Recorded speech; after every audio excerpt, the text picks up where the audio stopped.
Today I'm teaching you all about letterpress printing, what that process looks like, how to best utilize your designs, and how to work with letterpress printing in your wedding invites. Hi, I'm Laney. I'm a wedding invitation designer and also an educator for other people who are looking to start stationery businesses. So if you're looking for invitations, check out our website, designbylaney.com. And if you're looking to start a wedding invitation business, check out Stationery School. It's our monthly membership community just for stationery designers. All right, today we're going to talk about letterpress printing. So first of all, what is letterpress printing? It is a beautiful printing method. I'll give you a nice close-up where a die is created, physical die. They use a lot of different types of substrates. Some of them are metal, some of them are polymers. And then they put it on the press, roll ink onto it, and then press it into your paper. So like gold foil printing, which we have another video on, it creates a nice indent into the paper. The difference being that gold foil printing uses a sheet of foil and presses that into it and uses heat. Letterpress printing doesn't use heat, and instead of the sheet, I'm using a lot of words that rhyme, instead of the sheet of foil, it uses ink.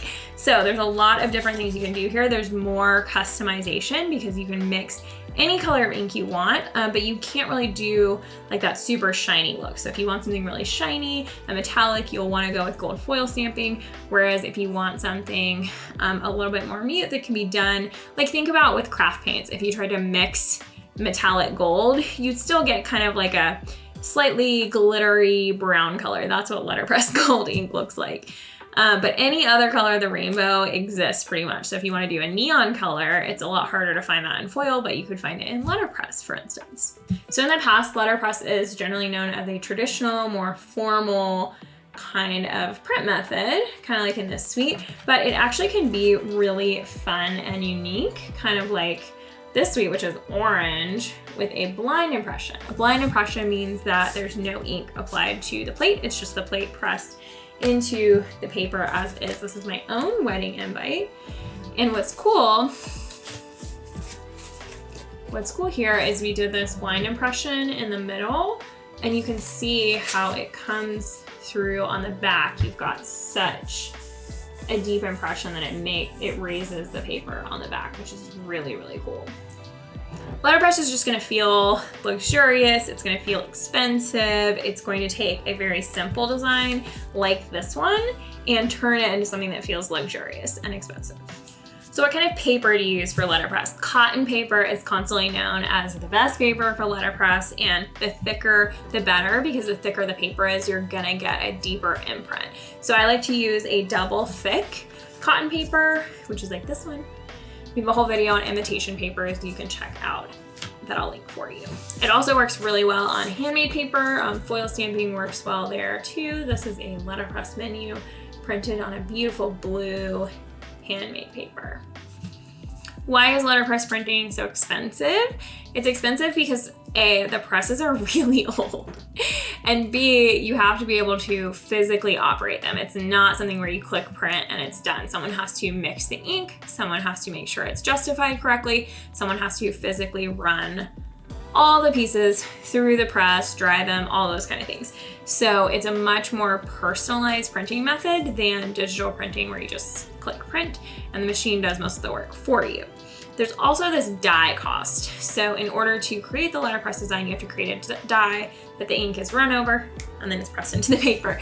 If you want to have multiple colors of your design, you need multiple dies. So this invitation had a die for the black text and a die for this green frame around the edge.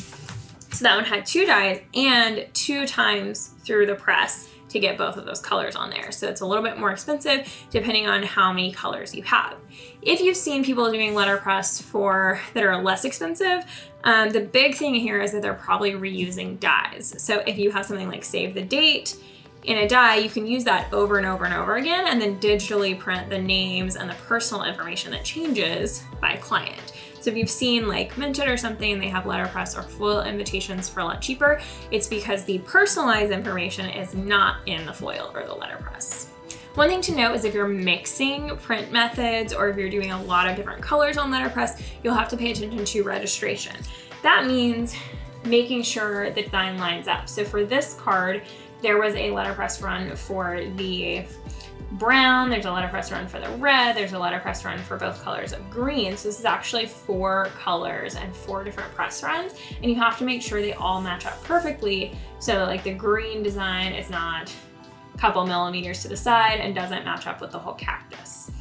So when you're designing with letterpress, if you do something where there's like a digitally printed flower and then a letterpress outline, you have to make sure you get a printer who's really, really good at registration, and then they might ask you to print a bunch of extras of the digitally printed part in case they're off a little bit on the press or they need to make some adjustments. Letterpress printing will not shift in where it is on the paper or anything in registration. It's pretty accurate, but digital printing is not super accurate because something's feeding the paper in and out, and it can move even just like 1/8 of an inch, 1/16 of an inch can make a big difference in your design.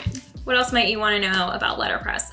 Metallic colors are going to be more like paint metallic, not actual shiny metallic foil, like foil printing. And then white ink is actually difficult to do in letterpress as well. So typically the white is going to be the color of the paper, and then any color designs you print around that.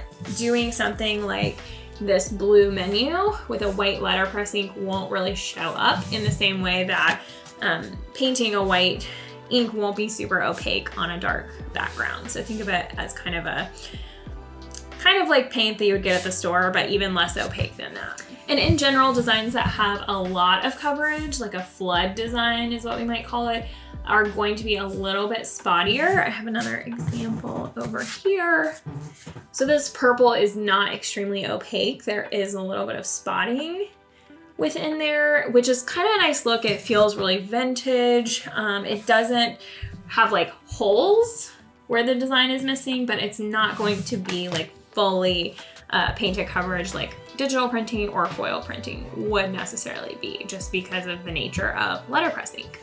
So in general, you're better off sticking to kind of smaller designs. There are a lot of designers who do larger stuff, or if you're going to do something like this, you just need to be aware that it's going to have a little bit more of that vintage feel, which is actually kind of nice and can add to the appeal of letterpress, but isn't necessarily what we want for every design.